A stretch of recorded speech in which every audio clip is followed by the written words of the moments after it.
teman-teman, gimana kabarnya hari ini? Aku harap kalian tetap happy ya. Kali ini aku dan temanku akan membawakan sebuah informasi mengenai lapisan bumi dan tindakan pengurangan resiko pada bencana alam. Teman-teman pasti sudah tahu kan bentuk bumi itu bulat seperti bola? Nah, bumi juga terdiri atas beberapa lapisan loh. Kira-kira lapisan apa saja ya teman-teman? Yuk kita belajar sama-sama. Lapisan bumi yang pertama adalah kerak bumi. Kerak bumi merupakan lapisan terluar bumi yang tipis dan terdiri dari unsur-unsur kimia seperti oksigen, silikon, aluminium, besi, kalsium, natrium, kalium, dan magnesium. Lapisan bumi yang kedua adalah mantel bumi. Mantel bumi merupakan lapisan paling tebal di mana ketebalannya mencapai 2.900 km. Lapisan ini sering disebut dengan lapisan asthenosfer karena lapisan ini berfungsi untuk melindungi inti bumi. Lapisan bumi yang ketiga adalah inti bumi.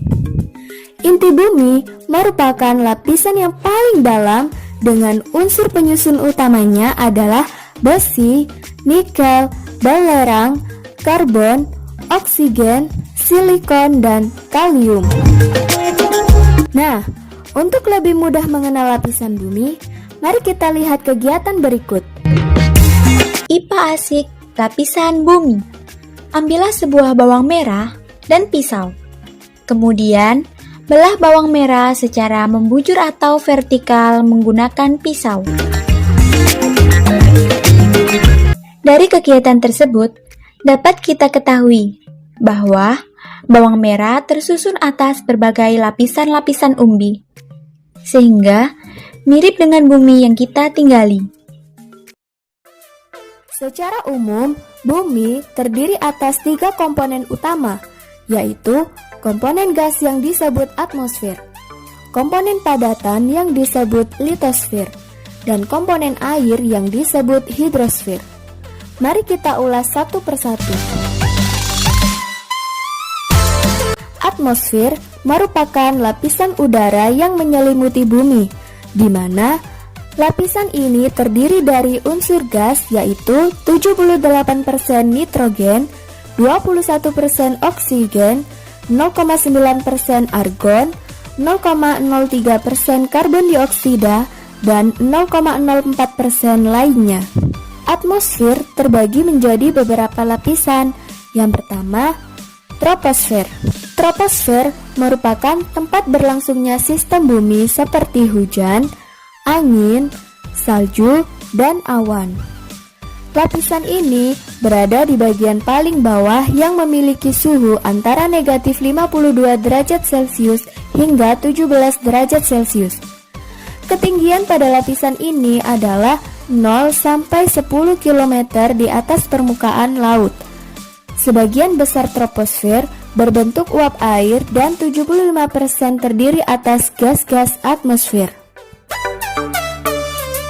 Lapisan atmosfer yang kedua adalah stratosfer. Stratosfer memiliki ketinggian antara 10 sampai 50 km di atas permukaan laut. Sebagian besar stratosfer terdiri atas gas ozon dan memiliki sedikit awan namun tidak ada aktivitas cuaca. Lapisan atmosfer yang ketiga adalah mesosfer. Mesosfer merupakan lapisan pelindung bumi dari benda-benda luar angkasa.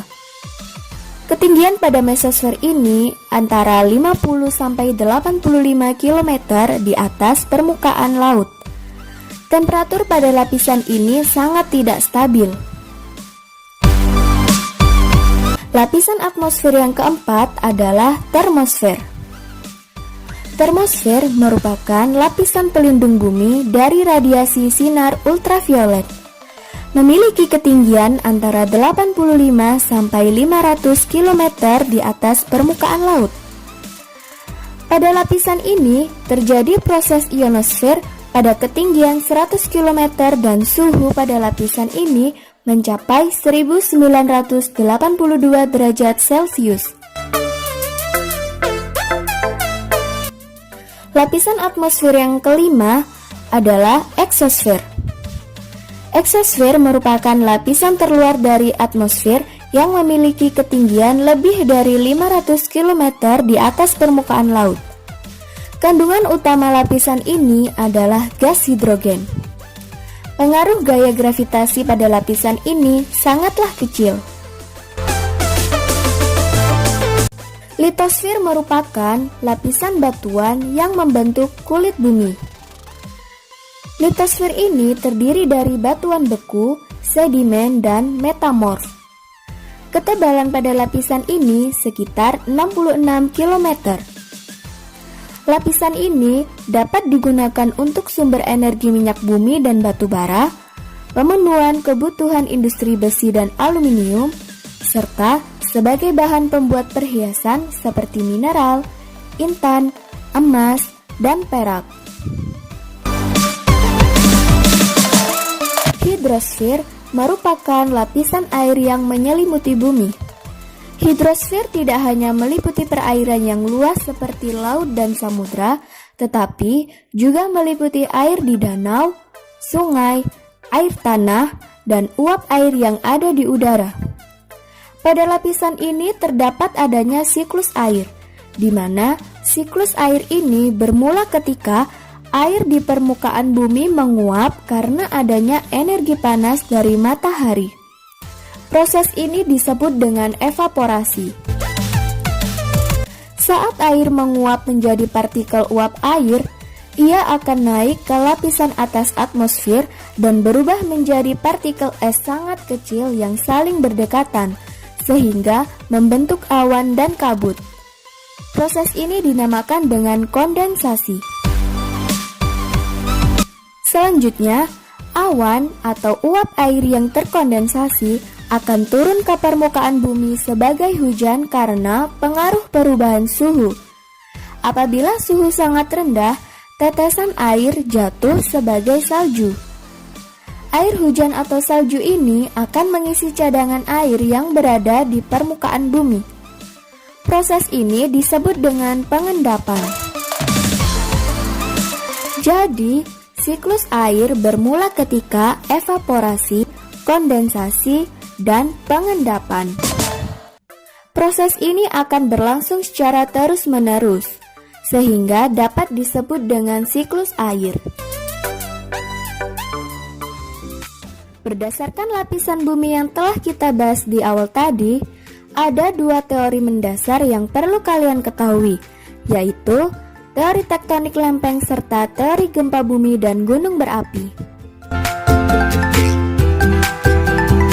Teori tektonik lempeng.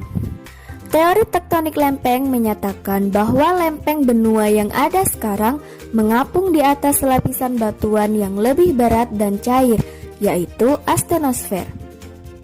Pergerakan lempeng ini disebabkan oleh adanya dorongan dari arus konveksi mantel.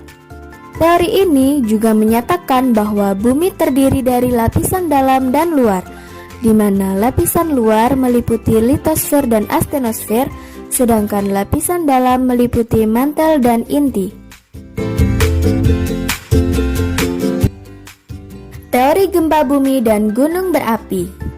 Ketika lempeng bergerak atau patah, maka terdapat energi potensial yang dilepaskan. Energi tersebut mengakibatkan terjadinya getaran yang merambat melalui material bumi lainnya. Nah, getaran ini yang disebut gempa bumi. Semakin besar energi yang dilepaskan, maka getarannya akan semakin terasa. Gempa bumi akan melepaskan gelombang atau getaran yang merambat di sepanjang permukaan bumi dan gelombang gempa atau biasa disebut dengan gelombang seismik. Sebuah titik pada kedalaman bumi yang menjadi pusat gempa disebut hiposentrum. Sedangkan permukaan bumi yang berada di atas hiposentrum disebut dengan epicentrum. Kekuatan gempa dinyatakan dengan skala Richter dan dapat diukur dengan seismograf. Untuk lebih mengenal bagaimana terjadinya gempa bumi, mari kita lihat kegiatan yang satu ini. IPA asik, gempa bumi. Ambillah sebuah ranting yang jatuh dari pohonnya. Kemudian, bengkokkan ranting tersebut secara perlahan.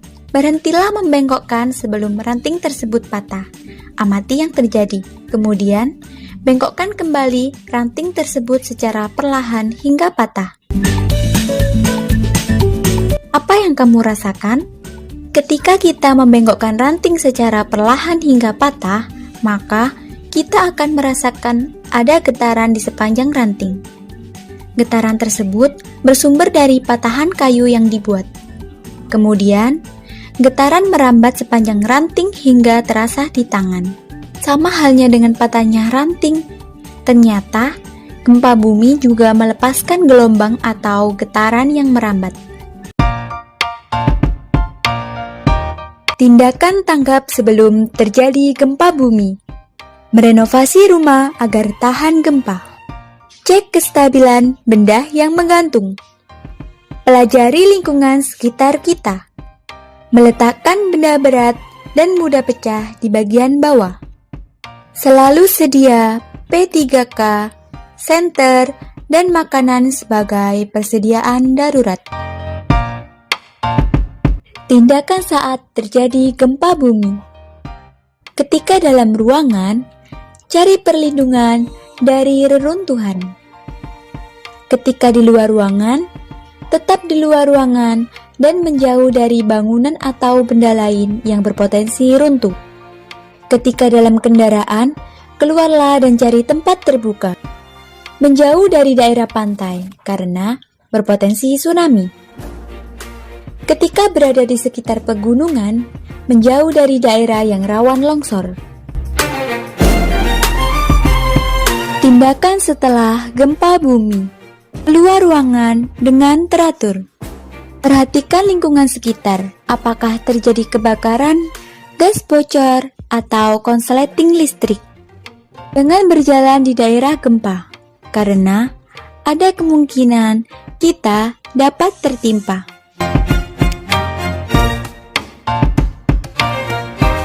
Erupsi pada gunung berapi akan terjadi apabila magma naik ke permukaan.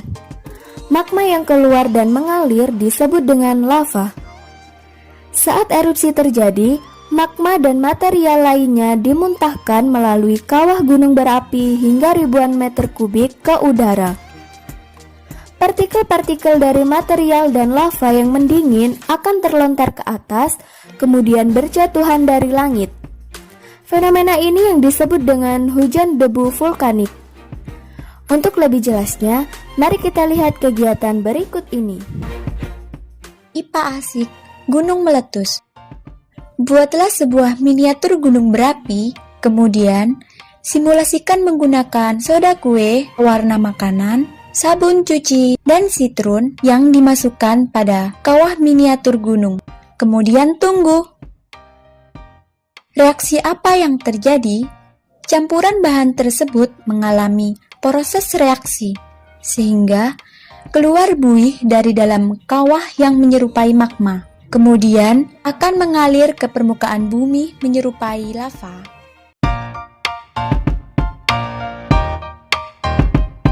Tindakan sebelum erupsi. Sadar jarak dan level kerawanan lokasi rumah dengan gunung berapi. Tetap memantau berita tentang status gunung berapi yang berada di dekat tempat tinggal kita. Mempelajari tahapan proses gunung berapi ketika akan meletus, sehingga kita bisa lebih siaga dan tahu kapan kita harus mengevakuasi diri. Simak dan ikuti arahan dari petugas berwenang tentang status dan radius aman dari puncak gunung berapi. Hafalkan jalur evakuasi dan tempat perlindungan yang telah ditentukan oleh pihak berwenang. Ajak keluarga untuk menyiapkan segala keperluan penting sebelum terjadi letusan, seperti P3K, senter, masker, dan sebagainya apabila diperlukan. Tindakan saat gunung meletus. Hindari arah angin yang searah dengan abu vulkanik agar tidak terkena hujan abu. Hindari daerah lereng gunung, sungai, aliran lahar, dan lembah yang dapat beresiko terkena material gunung berapi. Pakailah masker, pakaian tertutup, topi, dan kacamata pelindung. Jika kondisi mendesak tidak ada masker, kita bisa pakai kain basah untuk menutupi mulut agar terhindar dari menghirup debu vulkanik. Tinggalkan tempat yang tidak aman dan segera menuju ke titik kumpul. Pantau keluarga untuk tetap bersama saat evakuasi. Tindakan setelah gunung meletus. Pantau perkembangan kondisi terkini lewat radio. Hindari tempat yang terkena hujan abu, karena partikel-partikel abu dapat merusak paru-paru. Hindari aliran sungai saat baru selesai erupsi gunung berapi. Saat kondisi telah aman, mulailah membersihkan tempat tinggal. Bagaimana teman-teman? Apakah kalian sudah paham?